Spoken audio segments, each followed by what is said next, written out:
Muy buenas tardes a todas y todos. Les damos la más cordial de las bienvenidas a esta sala de salud mental del Sexto Congreso Iberoamericano de Ciencia Forense organizado por el Instituto Médico Legal Dr. Carlos Ibar, que es el organismo encargado de la docencia, investigación y extensión en el Servicio Médico Legal de Chile. Hoy tendremos la exposición del Dr. Mauricio Gómez Chamorro, quien tiene una dilatada trayectoria en temas de salud mental en distintos organismos públicos. Entonces, para comenzar, quiero presentar a ustedes a nuestro primer invitado, el doctor Mauricio Gómez Chamorro.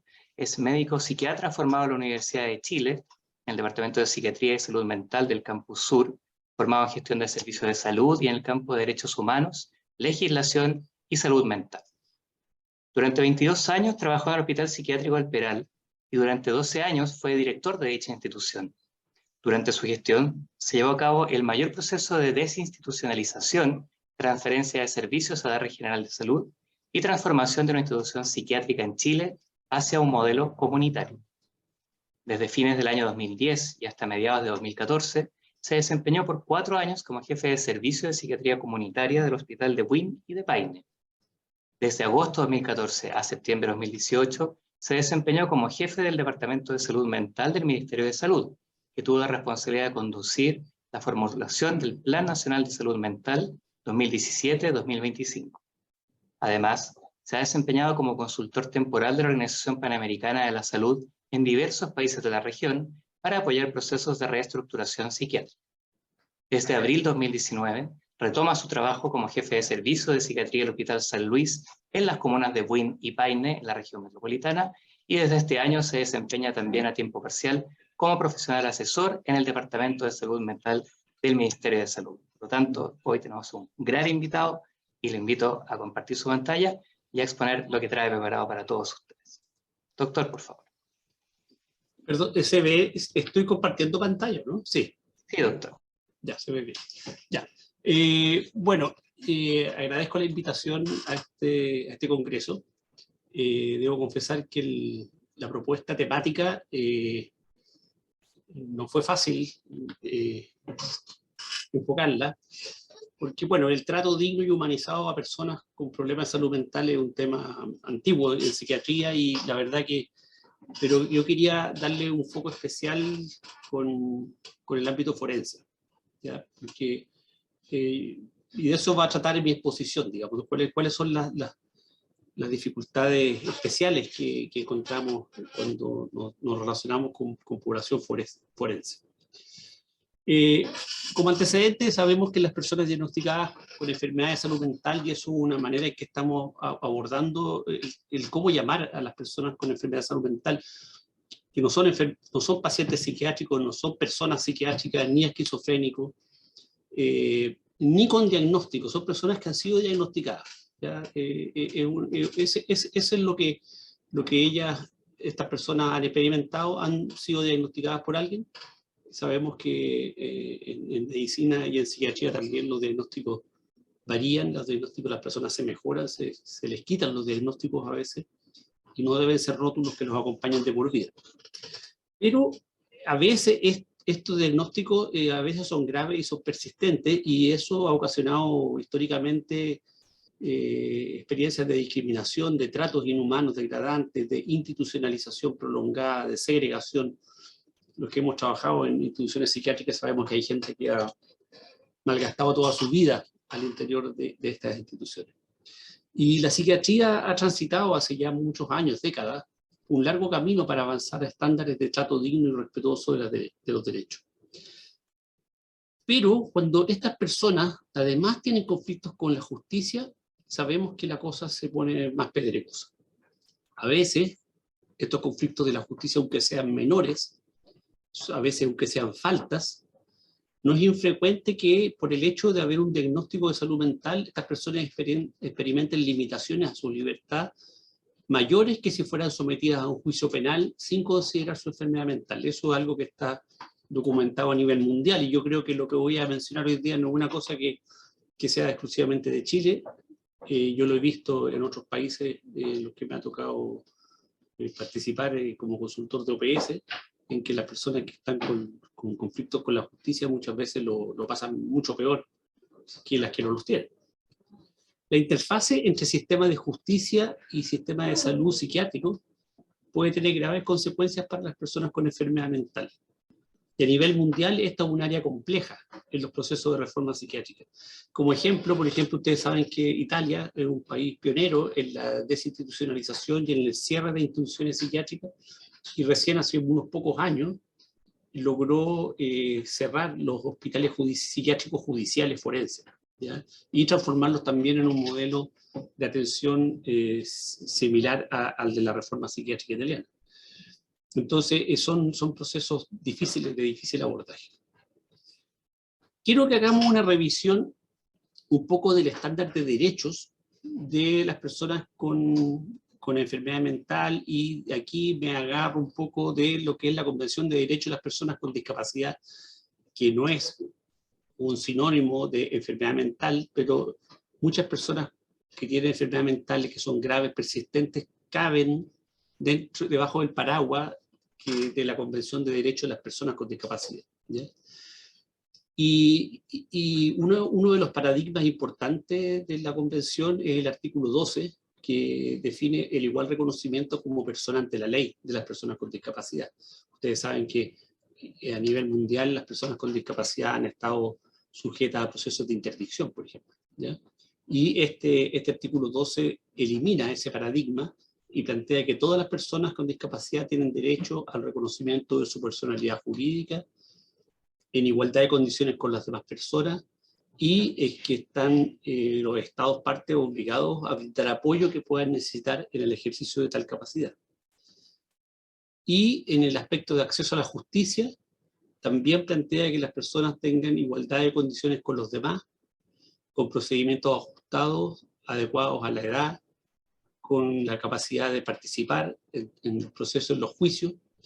Hay personas que son, por ejemplo, abogados de derechos humanos o que son activistas de los derechos humanos que llevan este principio de la Convención al extremo de decir que esta igualdad en la capacidad es a todo evento y que no se deben considerar, por ejemplo, la posibilidad de la imputabilidad o la inimputabilidad, cosa que yo no estoy de acuerdo, ¿ya? Pero es interesante que este es un paraguas del ámbito del derecho que hay que ir incorporando, y en Chile estamos todavía en deuda porque no hemos reformado nuestro Código Civil y mantenemos todavía el paradigma de la interdicción. En aspecto de la libertad y la seguridad, es interesante que en el artículo 14 se plantea que las personas tienen derecho a la libertad y no se vean privadas de su libertad ilegal o arbitrariamente, que cualquier privación de libertad sea de conformidad con la ley y que la existencia de discapacidad no justifique en ningún caso una privación de la libertad, ¿ya? Y que cuando haya privación de libertad sea en igualdad de condiciones con los demás, con derechos a garantías, con el derecho internacional de los derechos humanos. Ese es como un paraguas que nos entrega la normativa de derechos humanos a nivel internacional. Ahora, a nivel nacional, la ley 20.584 es la ley de derechos y deberes en salud que tenemos, y que en su articulado general plantea que toda persona tiene derecho a otorgar o denegar su voluntad para someterse a cualquier procedimiento o tratamiento vinculado a su atención de salud, ¿ya? Plantea algunas excepciones, como el riesgo para la salud pública, cuando una persona no está en condiciones de poder responder, por ejemplo, un accidentado grave que está inconsciente, obviamente que puede necesitar una intervención de urgencia para salvaguardar su vida. Pero estos son derechos que son para todos, y que es interesante la discusión si es que las personas que están en conflicto con la justicia pierden alguno de estos derechos. En la ley 21.331, como una ley de promulgación reciente el año pasado, que es una ley específica de atención, de derechos en la atención de salud mental, no una ley de salud mental amplia, pero sí una ley que se refiere a los procesos de atención, plantea un catálogo de derechos, que son 15 derechos, y yo aquí extraje algunos: a ser reconocido como sujeto de derecho, a participar socialmente para ello, a que se vele por el respeto a la libertad personal, a participar activamente en los planes de tratamiento, a que para toda intervención médica de carácter invasivo y irreversible manifieste su consentimiento, a recibir atención sanitaria integral y humanizada, a recibir una atención con enfoque de derechos, a recibir tratamiento con la alternativa terapéutica más efectiva y segura y que menos restrinja sus derechos y libertades, a que su condición de salud mental no sea considerada inmodificable y a no ser discriminado por padecer o haber padecido una enfermedad mental o discapacidad psíquica o intelectual. Este es un paraguas de derechos que plantea la Ley 21.331, que también plantea los estándares de una hospitalización. Este es un tema muy importante porque en psiquiatría la hospitalización muchas veces ha significado la vida hospitalizado. Ustedes saben que en los hospitales psiquiátricos la gente puede pasar décadas. Acá en Chile, en la década del 90, estudiamos a la población que vivía en hospitales psiquiátricos, los promedios de hospitalización eran de 20 años. ¿Ya? Entonces esta ley dice algo bastante interesante, es que nadie puede vivir en forma indefinida hospitalizada, y que es obligación del prestador y del Estado hacer las acciones necesarias para que esa persona resuelva sus necesidades sociales en el medio comunitario. ¿Ya? Que la hospitalización psiquiátrica es una medida terapéutica excepcional y que se justifica por razones clínicas, y que la hospitalización psiquiátrica involuntaria es una afectación al derecho a la libertad, por lo que solo procederá cuando haya una situación de salud mental que importe un riesgo real e inminente para la vida o la integridad de la persona o de tercero. ¿Ya? Entonces, aquí entramos en el ámbito de las hospitalizaciones involuntarias, y la ley no hace distinción entre la hospitalización involuntaria de carácter de decisión médica o la hospitalización involuntaria por decisión judicial. Estos son los estándares de cualquier hospitalización involuntaria. Y aquí hay algunos requisitos, una indicación médica, que no hay una alternativa menos restrictiva que sea factible, que haya un informe de lo que se ha hecho, que tenga una finalidad terapéutica, que tenga un plazo definido y que sea informado a la autoridad sanitaria y a la familia. Ese es el ámbito de la legislación de salud. Y ahora sí vamos al ámbito de la justicia penal. ¿Qué es lo que dice el Código Procesal Penal? El Código Procesal Penal dice, yo voy a mencionar dos artículos que son interesantes. Uno es el artículo 458, que plantea que cuando en el curso del procedimiento se permita presumir la inimputabilidad por enajenación mental del imputado, se realiza una suspensión de procedimiento y se solicita un informe psiquiátrico. ¿Ya? Y se suspenderá el procedimiento hasta que no se remita el informe requerido. Y este un informe, en el fondo, es una pericia que se solicita para que el juez pueda tomar una definición respecto de si la persona es imputable o inimputable. Y hay otro artículo, que es el artículo 464, que es el que ordena la internación provisional del imputado. O sea, este imputado al cual se le suspendió un procedimiento y se le solicitó un informe, que en la práctica es un informe pericial, define el juez la internación provisional del imputado.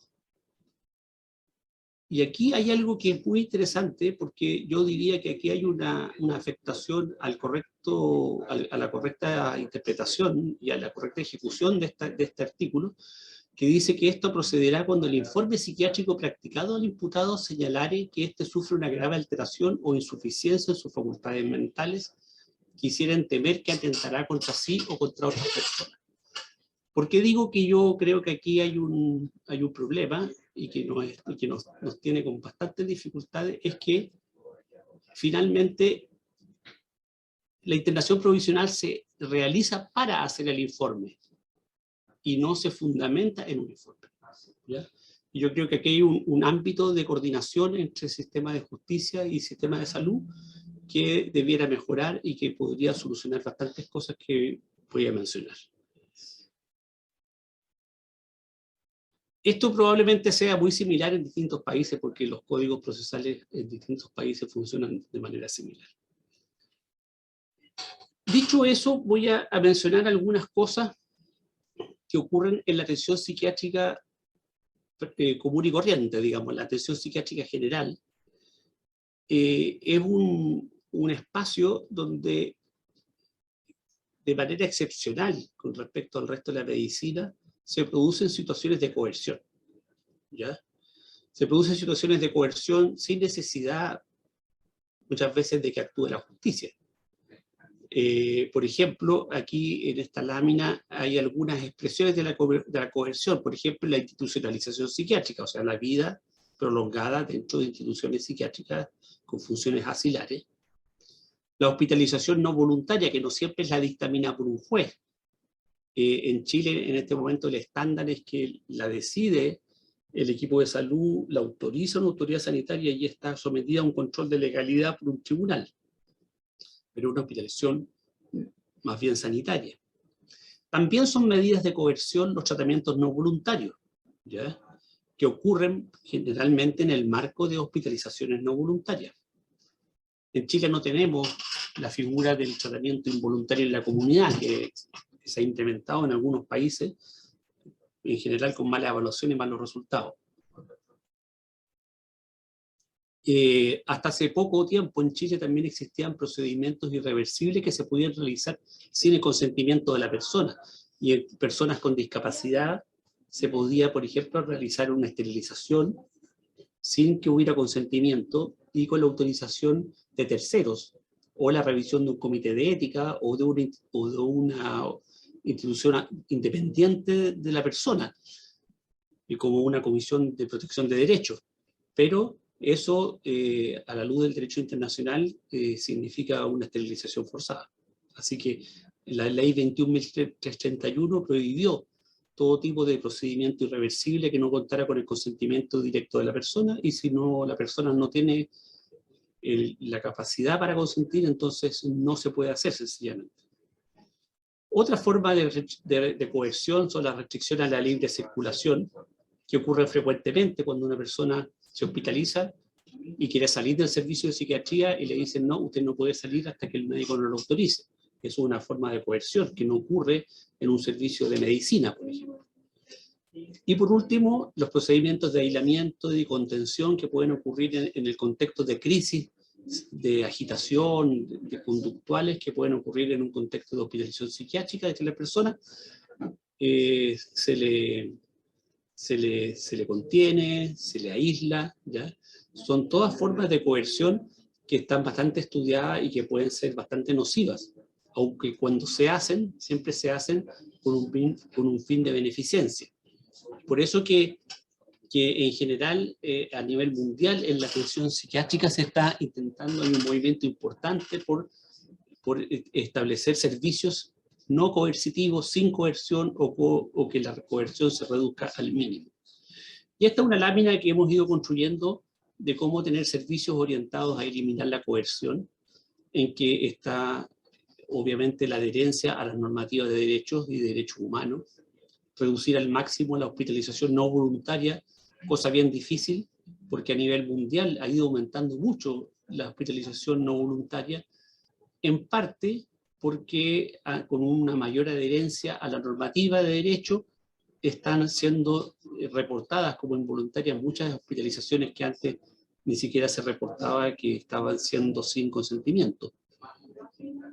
En el diseño de servicios hay mucho que hacer para reducir las conductas de coerción, que los servicios tengan un diseño de ambiente terapéutico y no de instituciones reglamentadas al máximo y casi militarizadas que impiden cualquier descontrol y que generalmente generan más malestar, que el recurso humano sea suficiente, capacitado en derechos humanos, que las normas internas de los servicios sean flexibles, que haya un plan de cuidados integrales de los usuarios co-construido con participación de los usuarios. Todas estas medidas se sabe que pueden reducir las conductas de coerción en la atención psiquiátrica. Y esto es algo que ocurre tanto en la atención de psiquiatría general como en un servicio de psiquiatría forense, donde lo que nunca va a dejar de existir como coerción es que la hospitalización siempre va a ser no voluntaria porque está forzada por una decisión judicial. Y para terminar con estos elementos de cómo controlar la coerción, lo mencionábamos, la participación usuaria, que puede estar desde los diseños de los protocolos preventivos, los usuarios informados al ingreso de esta posibilidad.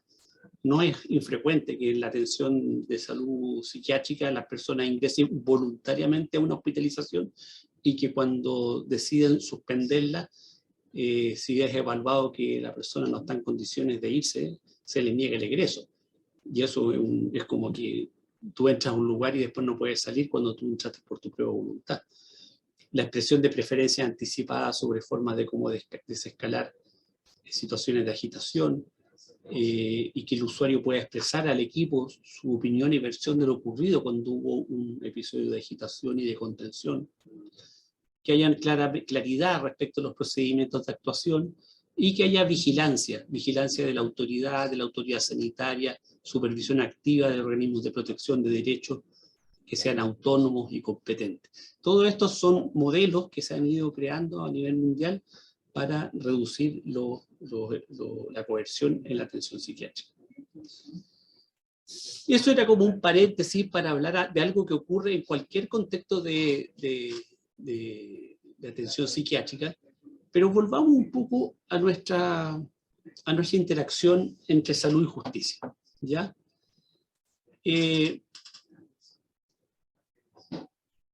Yo voy a hablar un poco.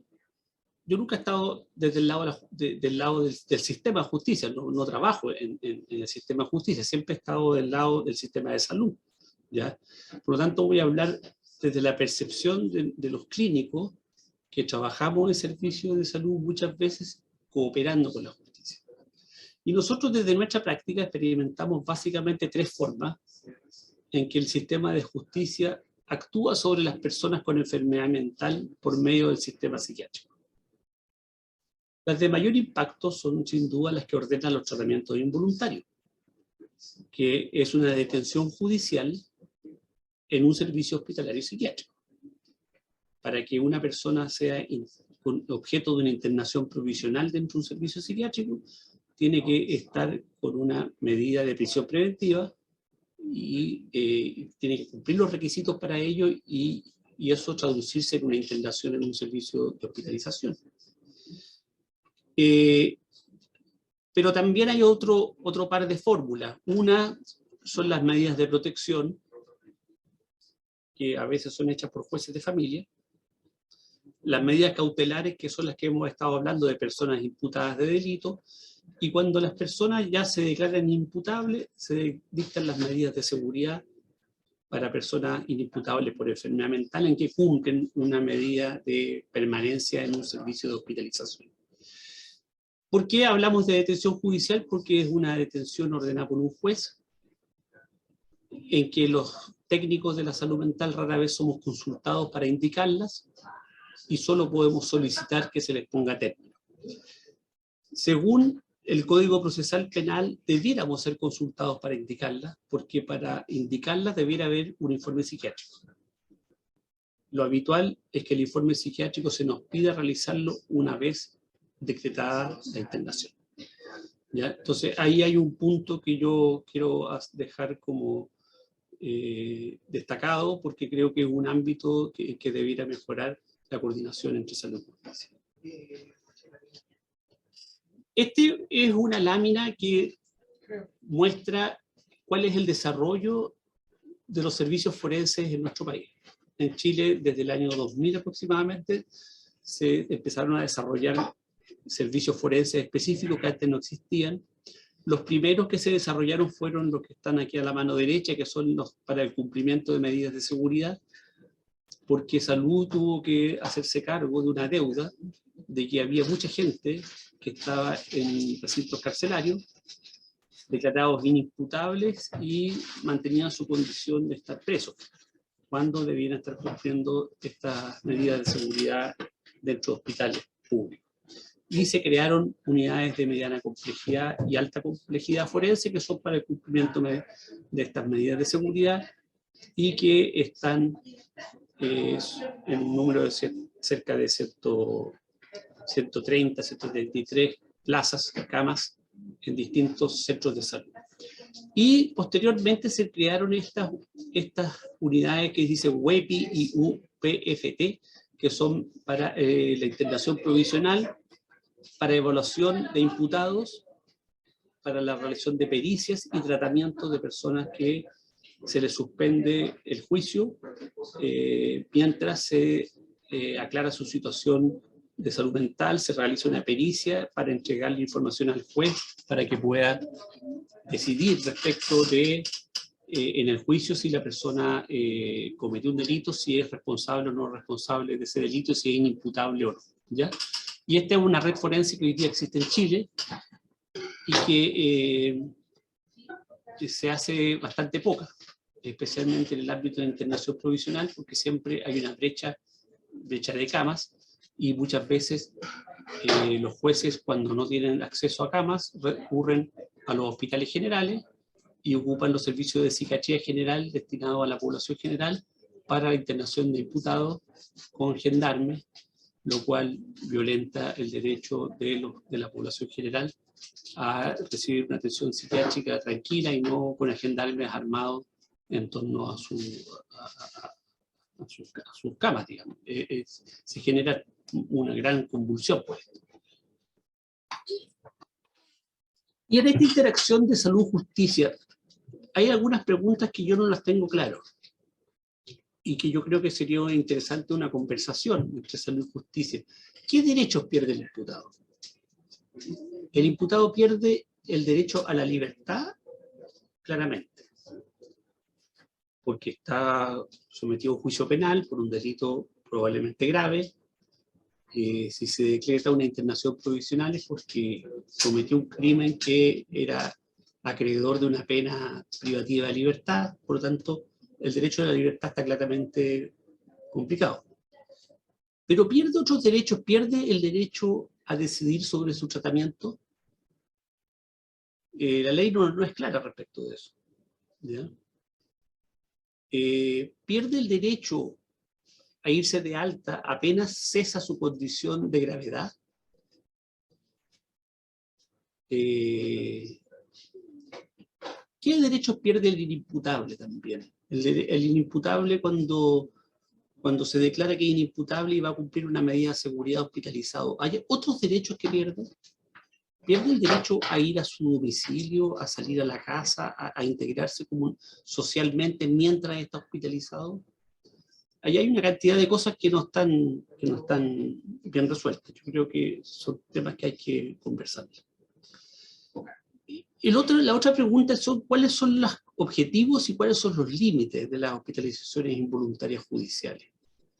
Cuando un juez de familia indica una hospitalización como una medida de protección, en la cual no hay un juicio penal, no hay un delito, probablemente hay una conducta alterada, hay un riesgo para sí y para otros, pero no ha llegado El objetivo es controlar una condición de riesgo. En la internación provisional el objetivo es controlar el riesgo también, pero también hay un fin pericial. Eso es lo que nos pide, por favor haga una pericia.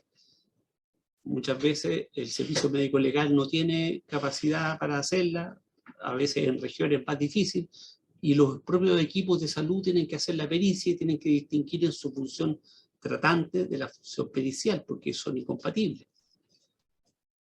Y cuando se cumple una medida de seguridad en un establecimiento psiquiátrico por ser inimputable, el objetivo es controlar el riesgo, pero acá surge otro objetivo, porque la medida de seguridad es mientras se mantengan las condiciones que le hicieron necesarias, y le hicieron necesaria la condición de riesgo. Por lo tanto, cuando el riesgo cede, esa persona se debe ir a vivir a la comunidad y hay una función, por lo tanto, de inclusión social. También en este cumplimiento de la medida de seguridad y en los servicios que se le ofrecen, ¿ya? Y ahí salud también tiene responsabilidades incumplidas que las vamos a ver luego. yo, desde el punto de vista de los técnicos de salud, pensamos que el sistema judicial incurre en ciertas desviaciones, ¿ya? Por ejemplo, a veces nosotros nos toca recibir una hospitalización como una medida de protección en que la decide el tribunal sin un juicio técnico. Se estima necesario hospitalizar a una persona en un servicio de psiquiatría y el fundamento técnico no es claro. O se prolonga mucho más allá de cumplir los objetivos técnicos. Entonces se genera una hospitalización más prolongada de la que se juzga necesaria desde el punto de vista de los equipos de psiquiatría. En la internación provisional, muchas veces estas internaciones exceden los objetivos definidos para los servicios psiquiátricos forenses, para imputados, que son el informe pericial y la estabilización. Entonces ocurren estas hospitalizaciones sin un informe psiquiátrico previo que ratifique la condición mental grave de riesgo que pueda afectar la imputabilidad. No estoy hablando de la pericia, sino que sin una evaluación psiquiátrica. A veces se basa en informes previos en que lo vio un médico, una parte dice sí, no está bien, pero no hay un informe psiquiátrico previo. Está también las dificultades de acceso a prestaciones periciales por el servicio médico legal, entonces se recurre a un servicio clínico. A veces desde la defensoría nos dicen, no, es que nosotros no queremos que esta persona esté en prisión porque tiene un problema de salud mental, entonces para que no esté en prisión mejor que esté hospitalizada. Y la fiscalía dice, bueno, está hospitalizada pero no está en libertad. Entonces se crea un limbo donde como que todo el sistema está tranquilo, contento, y también sirve para evitar reincidencia, y se produce la situación de los tiempos judiciales donde todo entra en un compás de espera que muchas veces excede con mucho los tiempos en los cuales los servicios clínicos de psiquiatría para los cuales fueron creados y para los cuales están financiados por el Estado necesitan funcionar para dar respuesta a la demanda del propio sistema de justicia, ¿ya? Eso en el ámbito de la internación es provisional. Y en el ámbito de las medidas de seguridad de internación, las dificultades para ponerle término muchas veces según los criterios sanitarios, muchas veces se nos exige asegurar la ausencia de riesgo futuro, cosa que en psiquiatría no existe. Uno puede asegurar la ausencia de riesgo presente, pero no del riesgo futuro. Y los problemas de reinserción posterior que ocurren cuando las personas llevan años institucionalizadas, hospitalizadas, y pretenden volver al lugar de origen y ya no hay dónde volver. Respecto a los tiempos judiciales, por ejemplo, esta es una encuesta que acabamos de realizar respecto de nuestras unidades forenses.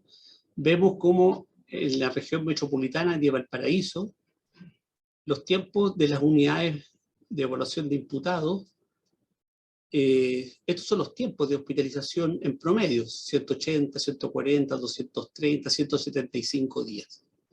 Versus otras unidades que están en regiones que tienen tiempos de hospitalización bastante más razonables, 62 días, 75 días.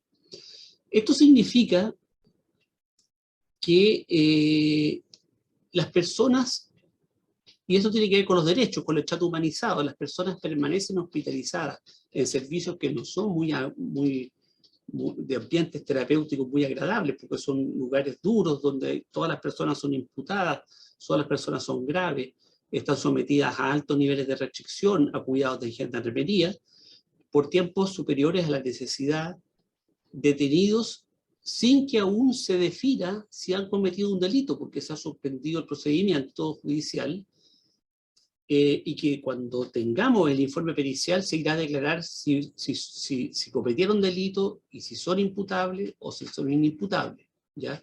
Por lo tanto, estamos en una situación donde una persona que todavía está en un limbo judicial está sometida a tiempos de hospitalización bastante duros por tiempos muy prolongados.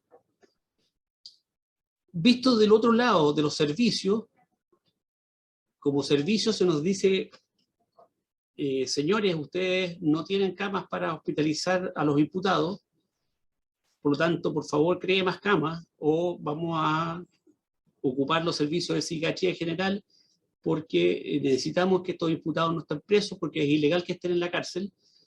Y nosotros le contamos, pero es que sabe que usted nos está pidiendo que nuestras camas de imputados generen 1 o 2 egresos por año, cuando una cama psiquiátrica debería generar un promedio de 10 a 12 egresos por año. Entonces se genera una tensión donde al centro está el usuario y no lo está pasando bien, ¿ya? Yo pido disculpas, pero yo estoy hablando de una cosa que es difícil separar la atención humanizada del funcionamiento de nuestros sistemas de salud y justicia. En esta interacción de salud y justicia, no solo justicia tiene desviaciones, también salud, ¿ya? Por ejemplo, salud en Chile tiene carencias importantes de atención dentro del sistema carcelario, ¿ya? No tenemos, probablemente muchas de las cosas que ocurren aquí con personas que están en prisión podrían ser bastante aliviadas si las personas pudieran recibir atención mejor de la que reciben, porque no es que no haya nada. Hay sistemas de salud dentro de las cárceles, pero no tienen los estándares que tiene nuestro sistema de salud, que es bastante bueno, ¿ya? Tenemos en los servicios forenses una organización muy centralizada, que como ya les mostré, está solamente en algunos lugares del país, centrada en lo que nosotros en Chile tenemos 4 hospitales psiquiátricos que han ido reduciendo su tamaño y que han ido concentrando acciones forenses, y hay algunas unidades que están adosadas a cárceles, en un estándar que es discutible, pero que dan bastante buena respuesta, pero también son escasas. Entonces, tenemos pocas respuestas. Tenemos una deficiente integración de la atención forense en la red comunitaria, en la atención ambulatoria. No tenemos, en realidad, programas para atender población forense que ha cumplido sus medidas de seguridad y que requieren seguimiento porque son pacientes con enfermedades mentales graves. O para personas que fueron declaradas inimputables, pero que no fueron nunca una medida de seguridad de hospitalización, sino que de custodia y de tratamiento. No tenemos programas especiales para eso. Entonces, nosotros no hemos llegado a tener la capacidad como salud para ser capaces de preguntarle a justicia qué es lo que requiere usted y poder decirle esto es lo que le ofrecemos nosotros, ¿ya? Así, de manera de confianza, que el sistema de justicia pueda confiar realmente en lo que le ofrece salud y que nosotros podamos estar confiados en que lo que nos pide justicia se va a cumplir de buena manera y que va a ser una relación recíproca. En síntesis, creemos que en este problema de la interfase de salud-justicia, y en la cual al medio tenemos una persona, tenemos una intersección de normativo de derechos humanos, que sabemos que es un ámbito a nivel internacional que está en evolución permanente, y que de los derechos humanos primarios se ha ido evolucionando a los de segunda, tercera generación, y hoy día el derecho de las personas con discapacidad está en pleno desarrollo y cada vez se hace más exigente. Tenemos un marco general de la cultura que permea nuestros sistemas de salud, permea nuestros sistemas de justicia, permea a los otros sectores del Estado, que genera estigma, que genera exclusión e inclusión. Hay una tensión ahí entre la exclusión y la inclusión, que siempre está en pugna en lo social esto. Y es muy importante tenerlo en cuenta porque es como el agua en la cual está nadando este sistema. Tenemos un sistema de atención psiquiátrica que también está en proceso de transformación. Nosotros hemos ido transitando desde un modelo asilar institucional a uno comunitario, integrado a la salud general, alineado a una concepción de derecho. Tenemos un sistema de justicia que también está en proceso de transformación, que tiene una creciente concepción de derechos humanos, pero que tiene en sus núcleos una persistencia del paradigma de la sustitución del ejercicio de derechos, del loco o demente, como se le denomina en el Código Civil, ¿ya? Y que en la práctica el sistema de justicia tiende a mantener a las personas con problemas de salud mental fuera del medio social. Si bien el Código Civil y el Código Penal son distintos, pero este paradigma de sustitución del ejercicio de derecho está muy impregnado y nos cuesta salirnos de él. También ocurre en el sistema de salud psiquiátrica. Y por último tenemos el tema del Estado y la sociedad civil, en que tenemos un Estado con muy poca acción intersectorial en tareas de reinserción e inclusión social. Por lo tanto, salud se siente sola frente a ello, justicia no confía en la capacidad de salud de responder y hacerse cargo de estos temas, porque ambos estamos bastante solos frente a ello. Entonces, yo diría que uno llega como a este esquema donde estos distintos componentes, la normativa de derechos humanos, la red de salud mental psiquiatría, los sectores del Estado, la cultura y los sistemas de justicia,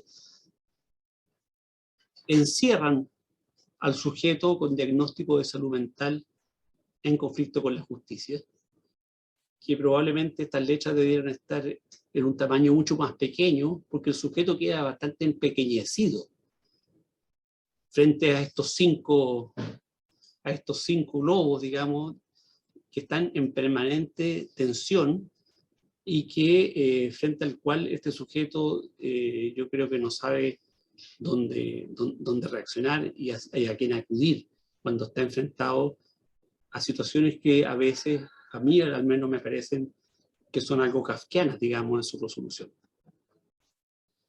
Y en conclusiones, como conclusión yo plantearía las siguientes reflexiones. Primero, que es necesaria una conversación entre salud y justicia y otros sectores del Estado que esté centrada en los derechos de las personas con diagnóstico de salud mental.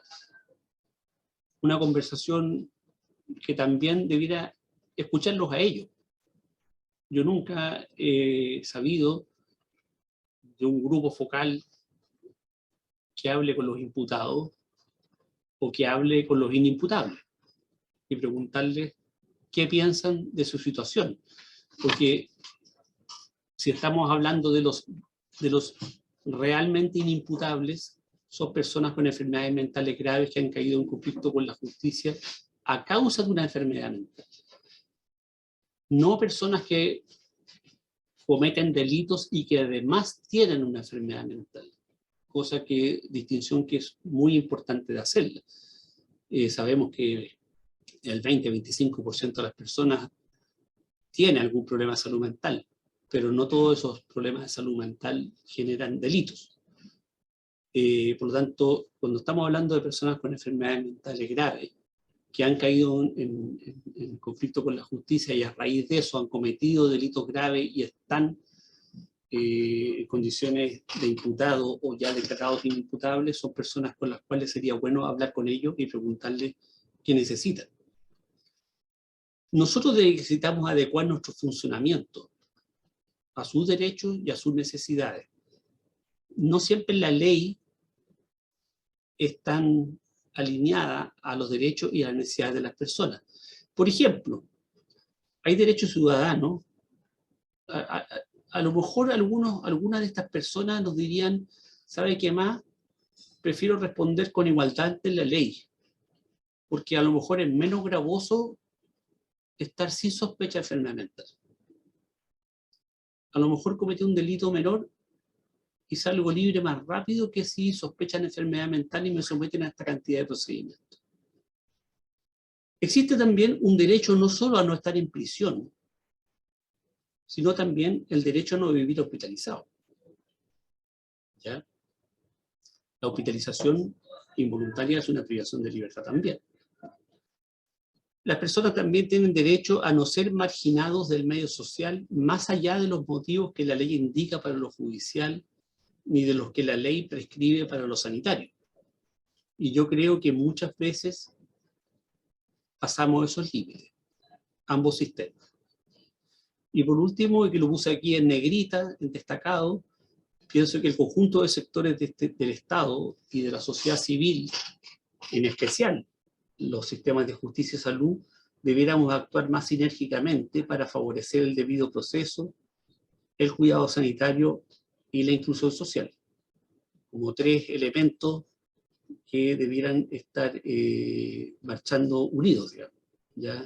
Y no como muchas veces lo percibimos como en pugnas. Y pienso que solo en este diálogo podremos asegurar un trato digno y humanizado, que era el título que me pidieron y que me costó tanto enfrentar sin hacer este análisis más estructural. Muchas gracias. Muchas gracias, doctor Mauricio Gómez Chamorro, por su presentación y también por traer esta reflexión que creo que es importante para las personas que hoy están acá en esta sala de salud mental del Sexto Congreso Iberoamericano de Ciencias Forenses.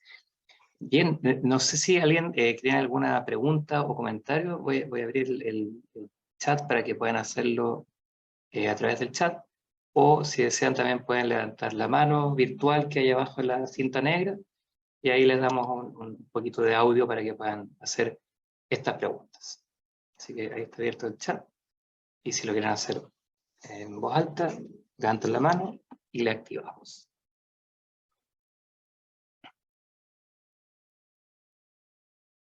Sí. Déjame entrar acá. Ana Genoveva. Ahí debería haber un mensajito para su audio. Sí. Profesor, buenas tardes.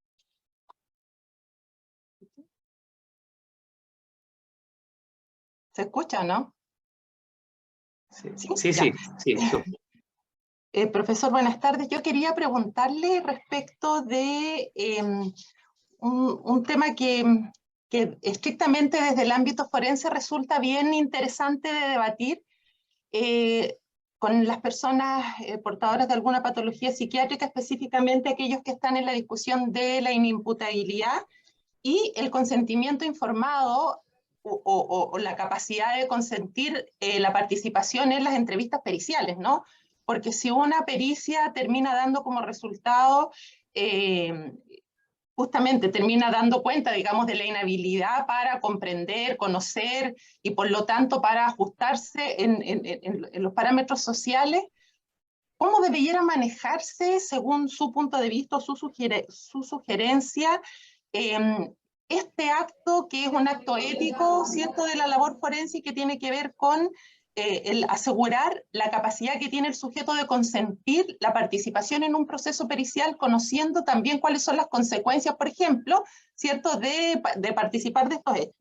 Y eso, que a mí me parece que no es un tema que esté resuelto necesariamente, pensando también que existe dentro de lo que es las disposiciones legales también un artículo que establece que las personas cuando son derivadas a una evaluación médico-legal en el contexto de una investigación penal, por ejemplo, el juez podrá determinar que los exámenes se practiquen incluso en contra de su voluntad, si es que estos se negaren.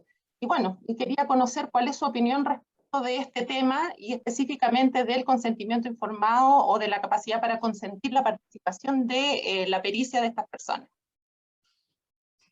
Sí, tengo capacidad limitada de respuesta a su pregunta porque yo siempre he estado del otro lado, del lado del equipo de salud. Y nosotros desde el lado del equipo de salud nos declaramos incompetentes para realizar pericias si somos tratantes. ¿Ya?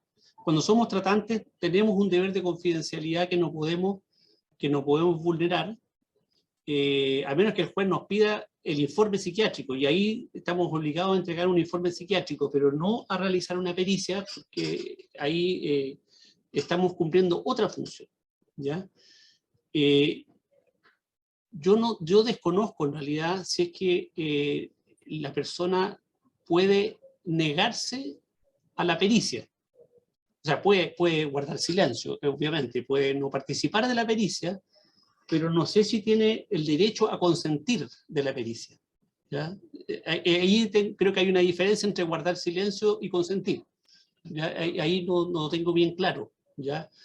En el ámbito de la salud es distinto, la persona tiene el derecho a consentir y hay ciertas disposiciones que nos permiten actuar sin consentimiento, ya que están reguladas por la Ley de Derecho y Deber de Salud y por la Ley 21.331, en este caso de atención de salud mental.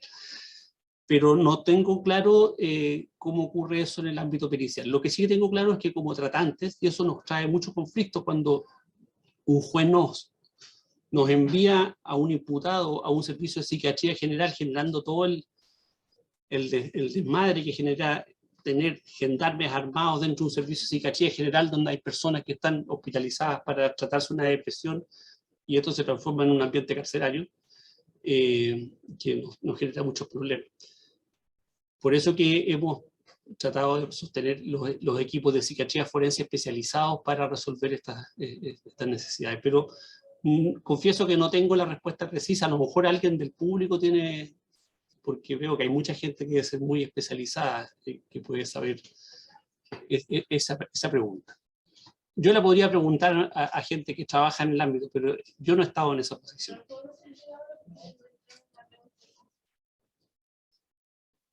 No sé si alguien quisiera comentar o responder a la consulta. Hay una pregunta. Sí.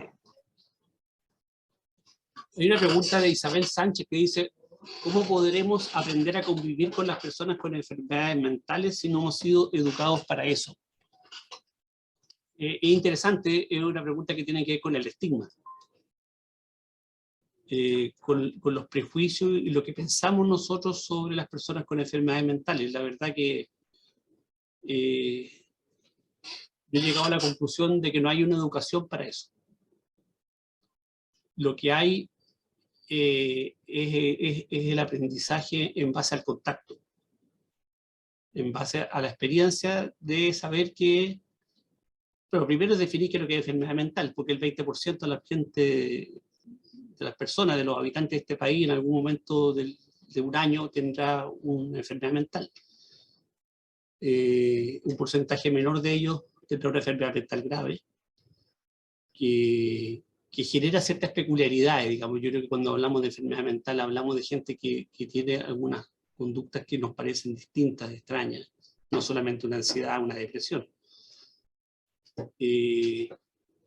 Pero yo creo que la mejor manera de aprender a convivir es conocerlas, contactarlas, comerse un asado con ellos y darse cuenta que disfrutan igual que ti, que van a compartir esa ensalada y ese pedazo de carne y ese vaso de vino de la misma manera que lo harás tú, y que en la convivencia se generan las confianzas, digamos. Y yo creo que ahí está, en el contacto está el aprendizaje. Creo que no hay otra manera. No sé si... Y eso requiere derribar barreras, derribar exclusiones, derribar segregación. Yo creo que esa es la tarea. Gracias, doctor. No sé si hay más preguntas, comentarios. Hay una pregunta de Jaime, que pregunta cuál es el procedimiento al detener a una persona que tiene esquizofrenia.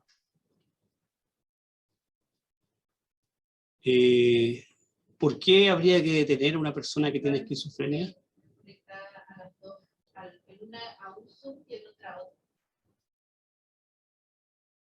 Supongo que sería porque está cometiendo un delito.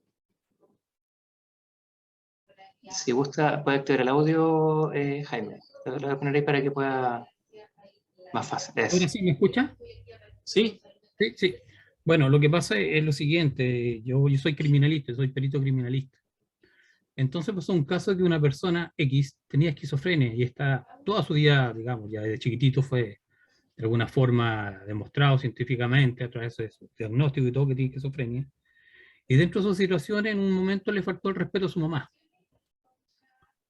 Pero fue detenido y lo tuvieron más de 70 días en la cárcel pública, sabiendo que él cometía, sabiendo que la acción de él por esquizofrenia, la mamá le dijo de que él decía que veía a otra persona, que quería limpiarla. Bueno, acciones que ellos como problema de esquizofrenia actúan.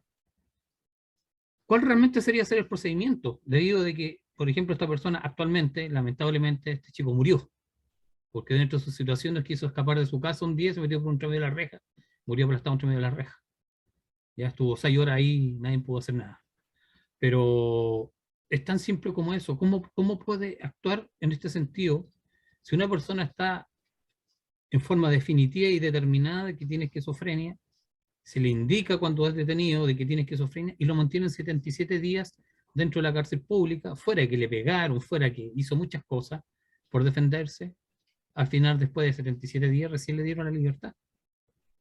En vez de la detenido, dejarlo a un centro psiquiátrico, no sé. Esa es la pregunta. Bueno, ese es el comentario que yo hacía en la presentación, de que muchas veces las personas con enfermedad mental, por faltas leves, menores, que no ameritan prisión, terminan detenidas y sufren consecuencias mucho más graves que si no se considerara una condición mental. Como que la condición mental finalmente, en vez de ser una condición de alerta para cuidados especiales, para consideraciones especiales, se transforma en un agravante especial para la conducta de castigo. Esa persona probablemente no tenía ninguna razón para estar detenida, ni estar 70 días. No sé qué pena que cometió, si le faltó el respeto. O sea, yo creo que es muy malo faltarle el respeto a la madre, pero parece que eso ocurre cotidianamente, digamos, en la sociedad, y nadie termina preso por eso, ¿ya?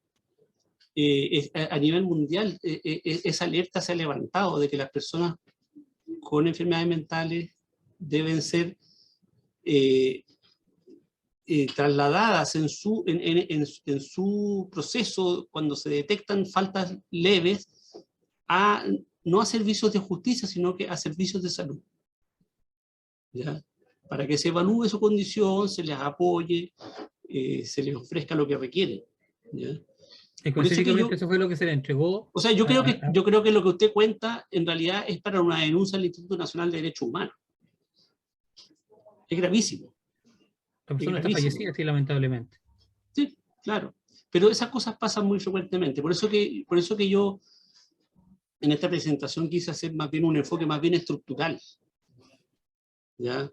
Porque aquí hay cosas que son en la estructura de la respuesta de los servicios sanitarios, de los servicios de justicia, que generan problemas graves, que la gente termina con detenciones, ya sea en la cárcel o detenciones en servicios de salud mucho más prolongados de lo que le correspondería probablemente si las cosas se hicieran de buena manera. Yo le encuentro terrible su pregunta, pero seguro que pasa muy frecuentemente. Cuando uno entra a una cárcel se encuentra con mucha gente que está con problemas de salud mental y que a veces están ahí injustamente, digamos. O incluso, bueno, lo que les contaba en la década de los 90, fines de los 90, cuando Salud se tuvo que hacer cargo de las personas que estaban declaradas inimputables, sobreseídas, como se llamaban en ese tiempo, en las cárceles, sin ser transferidas a servicios de salud. El problema es que después pasan a un servicio de salud, están años viviendo en un hospital psiquiátrico. Y cuando llega el momento de la reinserción ya no hay nadie con quien... No hay familia, no hay redes, no hay nada, ¿ya? Entonces esto necesita una reingeniería completa. Muchas gracias. Sí. Bueno, María Elena Calfuquir nos dice también en un caso similar, la detención de José Vergara, que tenía 23 años, diagnóstico de esquizofrenia, detenida en 2015 en Alto Hospicio, y que se encuentra detenido desaparecido. Dice que aquí fallaron todos los sistemas. Y con el comentario anterior también, alguna instrucción a Carabineros sobre el trato a personas. Aquí en el Ministerio de Salud ha estado trabajando sobre un protocolo de actuación de los sistemas de salud con las policías en el manejo, por ejemplo, de agitación en el contexto comunitario, en la vía pública, de cómo interactúa el sistema de salud con los sistemas policiales, en los cuales siempre se dice que los sistemas policiales tienen que ser coayudantes del sistema sanitario, que es el que conduzca estos procedimientos. Lo que pasó en Alto Hospicio con José Vergara lo conocemos todos. Ameritó en ese tiempo conversaciones en el Ministerio de Salud de la Comisión Nacional de Protección con Carabineros para generar protocolos de actuación. Nosotros esperamos, la ministra de Salud hace poco lo anunció, de que íbamos a contar con una ley de salud mental integral y en una ley de salud mental integral debería haber un articulado referido a la actuación y a la formación de las policías en estos aspectos, ¿ya? En general, cuando yo he conversado con carabineros respecto de esto, ellos tienen mucha reticencia de relacionarse con estas situaciones de personas que están en crisis de salud mental, porque saben que es un ambiente difícil, digamos. Ellos están acostumbrados a un trato en el que si alguien se opone o alguien pega un manotazo, la respuesta es represiva. Y en estos casos requieren respuestas compasivas, respuestas de cuidado, ¿ya? Y no están formados para eso, están formados para lo otro. Entonces, ellos nos han dicho, nuestra formación es que si alguien nos pega un golpe, nosotros respondemos y hacemos valer la autoridad, punto, ¿ya? Y aquí necesitamos una formación distinta. Bueno, aquí llegó otro comentario de un carabinero que le dio 7 disparos a una persona con enfermedad mental. Es terrible, ¿ya? No sé si hay alguna pregunta más. Hola Francisca, veo a la Francisca Figueroa con la cual hemos trabajado hoy. Sí, aquí lo saludo. Hola doctor, buenas tardes, un gusto verlo. Hola. Parece que no hay más consultas. Nadie se enojó por la interpelación. Sí, no. Mariana Calfuquir también indica que el 2021 tiene la muerte de Francisco Martínez en Panguipulli. Imagino que es la persona que estaba, el malabarista o otro. Sí, sí, claro, él. Claro, y que es necesario que el sistema se capacite y existan protocolos claros y contundentes. Sí, efectivamente. Acá, como Servicio Médico Legal, nosotros y como Instituto Médico Legal, doctor Carlos Ibar, tenemos también capacitaciones frecuentemente a las policías y a carabineros en este tipo de temática para justamente ir concientizando un poco en el tema de derechos humanos, en el tema de lo que es un protocolo de Estambul, para que ellos también lo puedan tener claro. Así que por ese lado también tratamos de ser aporte en esta visión que el doctor Mauricio Gómez nos ha invitado a reflexionar con su presentación, y que creo que ha sido muy interesante para todos y todas. Nos vamos con harta tarea a la casa, yo creo, y lo importante es que al parecer todos tenemos una especie de pensamiento en que esto es lo que hay que hacer. Eso, para allá tenemos que ir.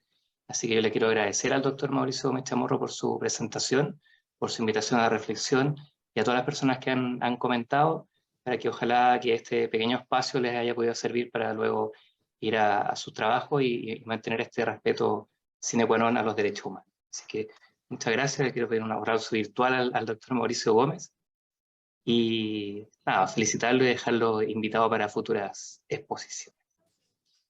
Muchas gracias por este espacio. Gracias a ustedes, pues.